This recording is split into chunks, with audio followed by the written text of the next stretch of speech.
గత ప్రభుత్వంలో విశాఖ స్టీల్ ప్లాంట్‌నైతే కేంద్రం ప్రైవేటీకరణ చేస్తానని భయపెట్టింది. దాంతో చాలామంది కార్మికులైతే కొన్ని నెలలుగా నిరసనలు, రాస్తారోకులు, ధర్నాలు, ఆమరణ నిరాహార దీక్షలు కూడా చేశారు కొంతమంది. అప్పుడైతే కేంద్రం ఉలుకు లేదు, పలుకు లేదు.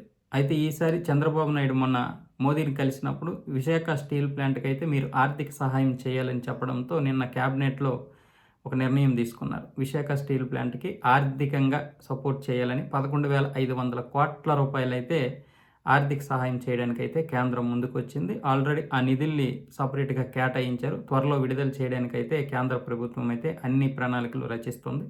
ఆల్రెడీ ఇప్పటికే కొంత భాగం అయితే ఇవ్వడానికి సిద్ధమైంది. అది స్టీల్ ప్లాంట్‌లో ఉన్నటువంటి మిగతా అధికారులు వాళ్ళందరితో మాట్లాడి ఏ విధంగా స్టీల్ ప్లాంట్‌ని అభివృద్ధి చేయాలి, పరిమిత సామర్థ్యంతో ఉన్నటువంటి స్టీల్ ప్లాంటు కేవలం ఈ పరిమిత సామర్థ్యంతో ఉండడం వల్లే నష్టాల పాలవుతుంది. కాబట్టి దీనికి మిగతా అంటే స్టాఫ్‌కి తగ్గట్టుగా ఇంకా మిషనరీలు తీసుకొచ్చి ఉత్పత్తిని ఇంకా పెంచి లాభాల బాటలోకి తీసుకురావడానికి ఈ 11,500 కోట్ల రూపాయలైతే ఉపయోగించే విధంగా అయితే ప్రణాళికలు రచిస్తున్నారు.